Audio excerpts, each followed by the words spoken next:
اعوذ باللہ من الشیطان الرجیم بسم اللہ الرحمن الرحیم۔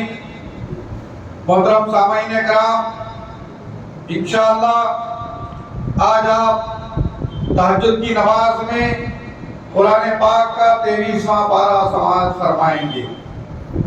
اس پارے میں 4 سورتیں ہوں گی: سورہ یاسین کی 62 آیات، سورہ صافات کی 182 آیات، سورہ قاف کی 88 آیات کا خلاصہ میں آپ کی خدمت میں پیش کر رہا ہوں۔ سورہ یاسین قرآن پاک کا 36واں سورہ ہے، جس میں 5 رکوع ہیں، 83 آیات ہیں، 733 حروف ہیں اور 2988 الفاظ موجود ہیں۔ ہم نے کل اصحاب القریہ کا واقعہ سنا تھا۔ ایک گاؤں والوں کا واقعہ تھا جن کی طرف پے در پے 3 رسول بھیجے گئے تھے۔ اس گاؤں کا نام اور ان تینوں نبیوں کے نام کیا تھے، اس کا کہیں بھی صحیح تذکرہ نہیں کیا گیا۔ اس گاؤں والوں نے ان تینوں کو جھٹلایا اور کہا کہ ہم تو ہماری ہی طرح کے انسان ہو، تم تو ہماری ہی طرح کے انسان ہو، اللہ نے کوئی بھی چیز نازل نہیں کیا۔ تو نبیوں نے کہا کہ ہمارا رب ہی بہتر جانتا ہے کہ ہم رسول بنا کر بھیجے گئے ہیں۔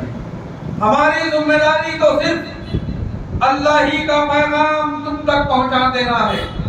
قوم نے کہا کہ ہم تم کو منحوس سمجھتے ہیں، اگر تم اس دعوت سے باز نہ آئے تو ہم تمہیں پتھر مار مار کر ہلاک کر دیں گے۔ رسولوں نے کہا کہ تمہیں دعوت دین نصوحت لگتی ہے، نحوست لگتی ہے، یہ نحوست تمہارے ہی ساتھ ہو۔ تم ایک باغی قوم ہو۔ گاؤں کے آخری حصے سے ایک آدمی آیا جو مسلمان تھا۔ اس قوم سے کہا کہ ان رسولوں کی دعوت کو مان لو جو اللہ کا کوئی اجر اور بدلہ، اور اس دعوت کا جو کوئی اجر اور بدلہ نہیں مانگتے۔ اس مسلمان نے اپنے مسلک توحید کا اعلان کیا کہ میں تو اسی رب کی عبادت کرتا ہوں جس نے مجھے پیدا کیا اور مجھے لوٹ کر اسی کی جانب جانا ہے۔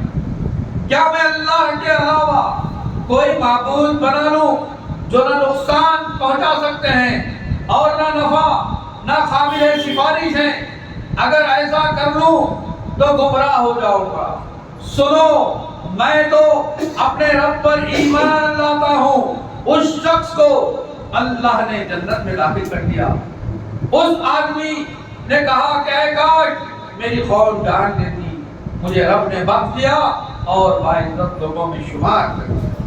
پھر خبر دی گئی ہے کہ اللہ تعالیٰ نے ہر چیز کے جوڑے پیدا کیے ہیں، خواہ وہ زمین کی اگائی ہوئی چیزیں ہوں یا خود ان کے نفوس ہوں، خواہ وہ چیزیں ہوں جو انسان کے علم و ادراک میں بھی نہیں۔ سبحان اللہ، اس آیت میں علم سائنس کے لیے بڑی رہنمائی ہے۔ ایسی کوئی چیز نہیں جو بن جوڑ ہو۔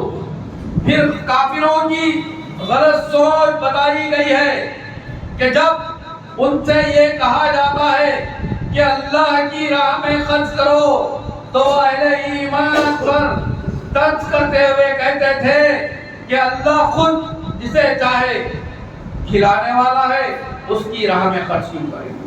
پھر اہل جنت کی تعریف بیان کی گئی ہے کہ وہ جنت میں اپنے مشغلوں میں حجاج بجاج رہیں گے اور ان کی بیویاں مسیریوں پر، گاؤں تکیوں پر ٹیک لگائے ہوئے ہوں گی، انہیں میوے دیے جائیں گے اور ان کی طلب کردہ چیزیں فراہم کی جائیں گی۔ رب کریم کی جانب سے ان پر سلامتی نازل ہوتی رہے گی۔ پھر بنی نوح انسان سے خطاب کیا گیا ہے کہ تمہیں شیطان عبادت سے منع کیا گیا تھا اور بتا دیا گیا تھا کہ تمہارا کھلم کھلا دشمن ہے، لہذا تم سیدھے راستے کی پیروی کرو۔ شیطان نے بہت سارے لوگوں کو گمراہ کر دیا۔ پھر بتایا گیا ہے کہ قیامت اللہ تعالیٰ قیامت کے روز مجرمین کے منہ مہر بند کر دیں گے اور ان کے اعضاء کو حکم دے گا کہ اعضائے جسم ان کے ظلم کی داستان بیان کریں گے۔ ہاتھ بولے گا، پیر بولے گا۔ پیغمبر صلی اللہ علیہ وسلم کی بابت وضاحت کر دیا گیا ہے کہ ہم نے انہیں شاعری نہیں سکھائی بلکہ وہ قرآن مبین تلاوت کرتے ہیں تاکہ زندوں کو ڈرائیں اور کافروں پر سچائی باتیں کریں۔ اسی حکمت کے تحت رسول اکرم صلی اللہ علیہ وسلم نے اپنی زبان مبارک سے شعر گوئی نہیں کی۔ پھر اللہ اپنی نعمتوں کا اظہار فرمایا کہ اسی نے چوپائے مسخر کیے جس پر تم سواری کرتے ہو اور جنہیں کھایا جاتا ہے، جس میں بہت سے فائدے ہیں پینے کے لیے، جیسے دودھ، دہی، مسکا، گھی، کھووا، پنیر۔ یہ سب چیزیں انہی جانوروں کی بدولت ہے، لہذا اللہ کی شکر گزاری ہو جائے۔ معبودان باطل کی کمزوری بیان کی گئی ہے کہ وہ خود مدد کے محتاج ہیں، تمہاری کیا مدد فرمائیں گے۔ پھر اللہ نے اپنی قدرت کا اظہار فرمایا کہ ہم نے انسان کو ایک نطفے سے پیدا کیا مگر وہ ہم سے ہی جھگڑنے لگا۔ ہم اس کی تکلیف کو بھلائے نہیں بلکہ اس کی سڑی گلی ہڈیوں کو دوبارہ زندہ کر دیں گے۔ ہم اسی طرح اسے دوبارہ زندہ کریں گے جیسے اس کی تخلیق اول یعنی ماں کی کوکھ سے جس طرح جنم لیا تھا اسی طرح صحیح و سالم اٹھائیں گے۔ پھر خبر دی گئی ہے کہ ان ہرے بھرے درختوں کو جلانے کے قابل بنایا جس پر تم اپنی ہانڈیاں پکاتے ہو، اور کہا گیا ہے جب اللہ تعالیٰ کسی چیز کا ارادہ کرتے ہیں تو کہتے ہیں کن فیکون، اور پھر وہ چیز ہو جاتی ہے۔ پھر اللہ تعالیٰ کی وحدانیت بیان کی گئی ہے کہ وہ ذات تمام تعریفوں کے لائق ہے جس کے ہاتھ میں ساری بادشاہت ہے اور تمام مخلوقات کو اسی کی جانب لوٹ کر جانا ہے۔ الحمدللہ یہاں آپ نے سورہ یاسین کا ترجمہ مکمل سنا۔ پھر سورۃ الصافات جو مکی سورت ہے، قرآن پاک کا 37واں سورہ ہے، جس میں 5 رکوع ہیں، 865 الفاظ ہیں اور 3790 حروف ہیں۔ یہ سورت مکے میں نازل ہوئی، اس میں 182 آیات ہیں۔ یہ لفظ سورۃ الصف سے نکلا ہے، یعنی صف بندی کرنا۔ اس میں فرشتوں کی صفات بیان کی گئی ہیں کہ فرشتوں کی اللہ نے قسم کھائی اور ان کی صفات بیان کی ہے کہ صف بندی کرنے والے، زجر و توبیخ کرنے والے، اللہ کا ذکر کرنے والے، فرشتوں کی قسم۔ رسول اللہ صلی اللہ علیہ وسلم نے فرمایا کہ فرشتے اللہ کے دربار میں صف بندی کر کے بیٹھے ہیں، تم بھی نمازوں میں صف بندی کر کے بیٹھو۔ زجر و توبیخ سے مراد عذاب لانے والے فرشتے، پھر اللہ کا ذکر کرنے والے مقرب فرشتے جو صبح و شام اللہ ہی کے ذکر میں لگے ہوئے رہتے ہیں۔ پھر رب الجلال والاکرام نے بتایا کہ تمہارا معبود ایک ہی ہے جو زمین و آسمان، مشارق و مغارب کا رب ہے، اسی نے آسمان کو ستاروں سے جگمگایا ہے۔ پھر کہا گیا ہے کہ شیطان جب آسمانی خبروں کو معلوم کرنے کے لیے جاتا ہے تو ایک ستارہ شہاب ثاقب اس پر لبک پڑتا ہے اور اسے مار بھگاتا ہے۔ پھر منکرین دعوت و شک و شبہات، منکرین دعوت کے شک و شبہات بیان کیے گئے ہیں اور ان کا جواب بھی دیا گیا ہے کہ ان کے انجام میں بد سے بھی آگاہ کر دیا گیا ہے، جو کہا کرتے تھے کہ کیا ہم اپنے باپ دادا کے طریقے کو چھوڑ دیں، ہم مر کر مٹی پلیت ہو جائیں گے تو دوبارہ کیسے اٹھائے جائیں گے، کیا اب ہم ایک مجنون شاعر کی بات پر ایمان لائیں گے انہیں رسوا کن عذاب دیا جائے گا. یہ سب ان کے اعتراضات کا نتیجہ ہے. پھر ایمان لانے والے مخلص بندوں کی تعریف کی گئی ہے کہ ان برگزیدہ بندوں کو مقررہ روزی دی جائے گی، احترام کے ساتھ انہیں میوے دیے جائیں گے، نعمتوں والی جنتوں میں رہیں گے، ٹکنوں پر ایک دوسرے کے سامنے، تختوں پر ایک دوسرے کے سامنے بیٹھے ہوں گے، شراب کے جام کا دورہ چل رہا ہوگا، وہ شراب صاف، وہ شفاف اور پینے میں مزیدار ہوگی، نہ اس کے پینے سے درد ہوگا، نہ بہکیں گے. اور ان کے پس نیجی نظروں والے حوری ہوں گی. یہ حوریں جو پاک و صاف، گرد و غبار آلود سے چھپائے ہوئے انڈوں کی طرح ہوں گی. ایک دوسرے کے روبرو بیٹھ کر وہ گفتگو کر رہے ہوں گے اور اپنے برے دوستوں کے تذکرے کر رہے ہوں گے کہ جو نبیوں کی باتوں پر شک کرتے تھے، جب وہ جہنم میں جھانک کر دیکھیں گے تو انہیں پائیں گے اور اللہ کی پناہ مانگیں گے. پھر رسول اکرم صلی اللہ علیہ وسلم سے سوال کیا گیا ہے، جنت کی مہمان نوازی بہتر ہے یا زقوم کا درد بہتر ہے جو جہنم کی تہہ سے نکلتا ہے، جس کے کھاتے ہی آنتیں کٹ جائیں گی، جو شیطان کے سروں کی طرح ہیں، جس پر کانٹے ہی کانٹے رہیں گے.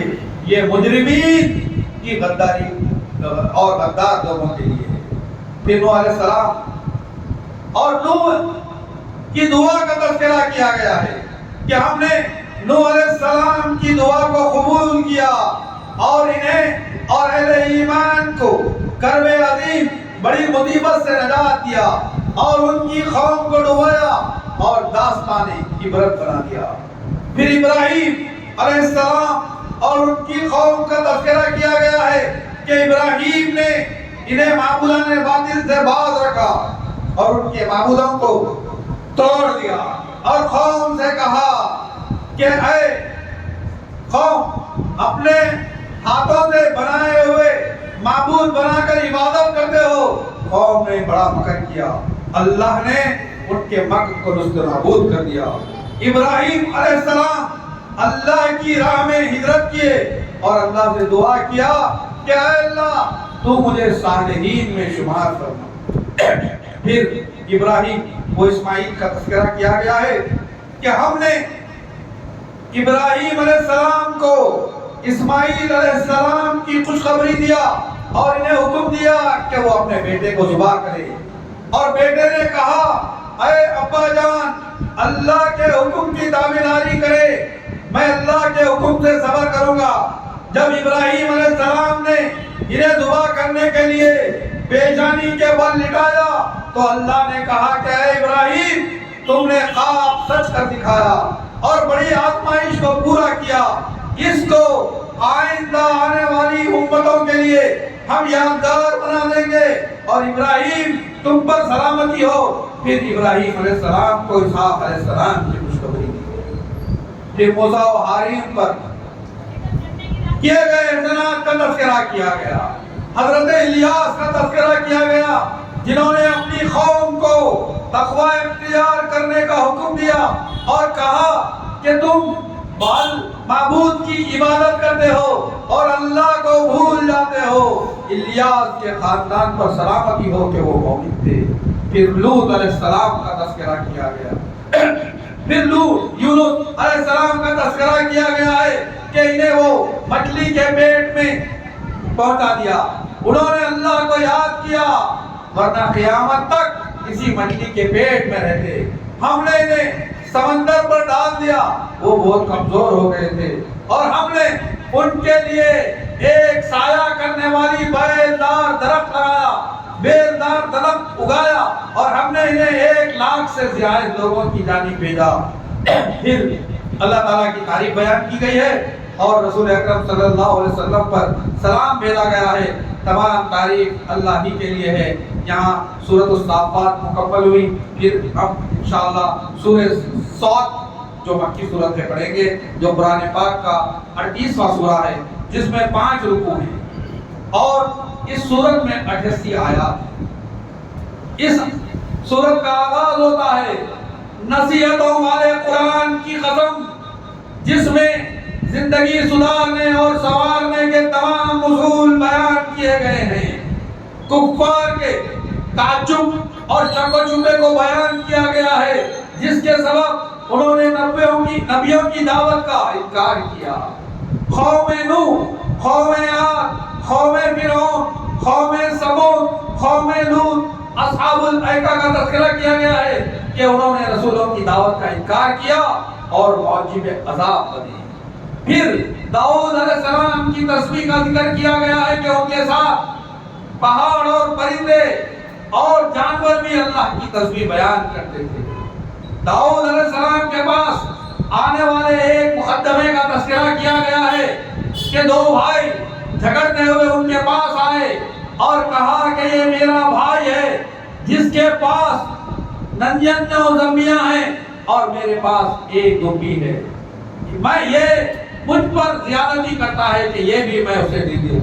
یہاں یہ بات ثابت کیا گیا ہے کہ یہ انسان کی فطرت اور کمزوری ہے کہ وہ حق جتانے کی کوشش کرتا ہے۔ پھر داؤد علیہ السلام کے سامنے پھر داؤد اللہ کے سامنے سجدہ ریز ہو گئے اور استغفار کیا، اور اس کے بعد داؤد علیہ السلام کو حکم دیا گیا کہ وہ زمین کے خلیفہ ہیں، عدل و انصاف سے فیصلہ کرے، نفسانی خواہشات کی پیروی نہ کرے، اور جو اللہ کی راہ سے ہٹا لے اس سے محفوظ رہے۔ پھر رب الجلال والاکرام نے بتایا کہ اہل ایمان کو مفسدین کی طرح اور متقیوں کو فاجروں کی طرح نہیں بنایا جاتا ہے۔ سلیمان علیہ السلام کا تذکرہ کیا گیا ہے کہ وہ انتہائی عناوت کرنے والے تھے، ان پر تیز رفتار وہ خاص گھوڑے پیش کیے گئے۔ ان کے گھوڑوں کی محبت نے اللہ کی یاد سے انہیں غافل کر دیا، جس کا انہیں احساس ہوا تو ان گھوڑوں ہی کو ختم کر ڈالا۔ پھر سلیمان کی کرسی کے واقعے کے ذریعے آزمائش سے دوچار کیے گئے، پھر اللہ سے دعا کی اور بے مثال تاریخ ساز سلطنت طلب کیا، اور اللہ نے ان کے لیے ہوا اور جنات کو ماتحت کر دیا اور انہیں بے مثال سلطنت عطا فرمائی۔ پھر یعقوب علیہ السلام کا تذکرہ کیا گیا، انہوں نے شیطان کے شر سے پناہ مانگی، اللہ نے انہیں زمین پر ایڑی مارنے کا حکم دیا، جس سے چشمہ پھوٹ پڑا، جس سے نہانے اور پینے کے لیے ٹھنڈا پانی سیراب کیا، اور ان کے اہل و عیال کو اپنی رحمت سے نقصان کی پابجائی بھی کری۔ پھر ابراہیم علیہ السلام، اسحاق علیہ السلام، یعقوب علیہ السلام، اسماعیل علیہ السلام، عیسیٰ علیہ السلام اور ذوالکفل کا تذکرہ کیا گیا کہ اللہ کے مقرب اور برگزیدہ بندے تھے۔ پھر تخلیق آدم کا تذکرہ کیا گیا ہے کہ فرشتوں نے آدم کو بحکم الہی سجدہ کیا اور ابلیس نے روح گردانی کی تو اللہ نے اسے دربار سے خارج کر دیا۔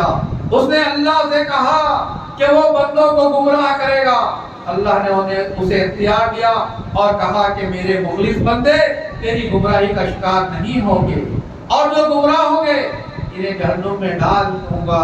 یہاں الحمدللہ آپ نے سورہ 7 کی سماعت کی۔ پھر آج کا جو آخری سورہ ہوگا جو سورۃ الزمر ہے، جس کی ہم 31 آیات آج انشاءاللہ سماعت کریں گے۔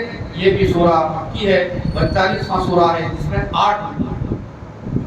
یہاں سورت کا آغاز ہوتا ہے نبی اکرم صلی اللہ علیہ وسلم کو مخاطب کر کے قرآن مجید کے منزل من اللہ ہونے کی حقانیت بیان کی گئی ہے، اور حکم دیا گیا ہے کہ اللہ کے دین کو خالص کیا جائے۔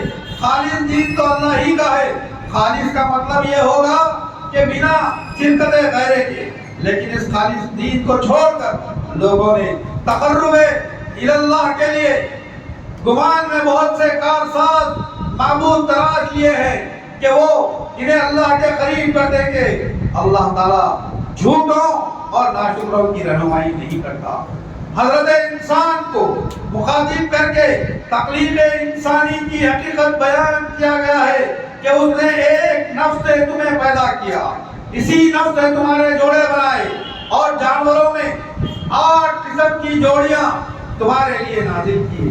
وہ تمہیں ماں کی پیٹ سے پیدا کیا، مرحلہ وار 3 اندھیروں میں رکھا۔ وہی معبود حقیقی ہے، اس کے علاوہ کوئی معبود نہیں۔ تم کہاں کہاں بھٹکتے پھرتے ہو۔ پھر بتایا گیا ہے کہ اللہ تعالیٰ بندوں کی ناشکری سے راضی نہیں ہوتا، وہ راضی ہوتا ہے بندوں کی شکر گزاری سے۔ کوئی بندہ کسی کا بوجھ نہیں اٹھائے گا۔ پھر ایک مثال بیان کی گئی ہے کہ ایک بندہ جو رات میں کھڑے ہو کر قیام و سجدہ کرتا ہے اور آخرت کا خوف کھاتا ہے اور اپنے رب کی رحمت سے پر امید ہے، کیا علم رکھنے والے اور نہ رکھنے والے برابر ہو سکتے ہیں؟ پھر نبی اکرم صلی اللہ علیہ وسلم کو حکم دیا گیا ہے کہ اہل ایمان سے کہہ دیں کہ اللہ کا تقوی اختیار کریں۔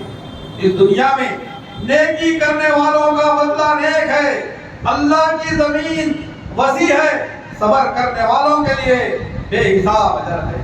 رسول اکرم صلی اللہ علیہ وسلم کو خطاب کیا گیا ہے کہ آپ اس بات کا اعلان فرمائیں کہ مجھے حکم دیا گیا ہے کہ میں خالص اللہ کے دین کی پیروی کروں اور اس کا فرما بردار مسلمان بن جاؤں۔ اگر میں نافرمانی کروں تو بڑے دن کے عذاب سے ڈرتا ہوں، اللہ کی عبادت خالص کرتا ہوں۔ پھر اس شخص کی تعریف کی گئی ہے جس کا سینہ اسلام کی فہم و فراست کے لیے کھول دیا گیا، وہ اللہ کی جانب سے نور دیا گیا۔ قرآن کی عظمت بیان کی گئی ہے کہ اللہ نے سب سے بہترین بات نازل کیا، خوف الہی کے سبب ان کے رونگٹے کھڑے ہو جاتے ہیں اور ان کی چمڑیاں اور دل اللہ کے دل سے نرم ہو جاتے ہیں۔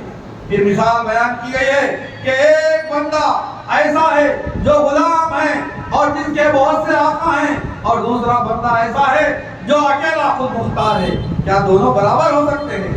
یہ نبی کو خطاب کر کے کہا گیا ہے کہ ایک دن آپ بھی موت کی آغوش میں آ جائیں گے اور وہ بھی مر جائیں گے اور قیامت کے دن اٹھائے جائیں گے۔ الحمدللہ یہاں پر یہ 23واں پارہ مکمل ہوا۔ کل انشاءاللہ ہم قرآن پاک کے 24ویں پارے کی سماعت کریں گے۔ میں اللہ تبارک و تعالیٰ سے دعا کرتا ہوں کہ اللہ تبارک و تعالیٰ ہم تمام کے اس دل بیٹھنے کو قبول فرمائے، ہم تمام کے روزوں کو قبول فرمائے، ہمیں لیلۃ القدر کی تمام برکتوں و سعادتوں سے مشرف فرمائے، اور ہم تمام کو ماں باپ کی رمضان بھی بڑی آسانی سے گزارنے کی اللہ تبارک و تعالیٰ سہولت عطا فرمائے۔ ہم کو جب تک زندہ رکھے اسلام پہ زندہ رکھے، ہمارے والدین کی مغفرت فرمائے، ہم تمام کو جب تک اس دنیا میں زندہ رہے اسلام پر قائم و دائم رکھے، اور جب جانے کا وقت آئے تو ہم تمام کی زبانوں پہ کلمہ طیبہ لا الہ الا اللہ محمد رسول اللہ جاری و ساری فرمائے۔ سبحان ربک رب العزت عما یصفون والسلام علی المرسلین والحمد للہ رب العالمین۔ السلام علیکم ورحمۃ اللہ وبرکاتہ۔ انشاءاللہ 2 بجے تہجد کی نماز ہوگی۔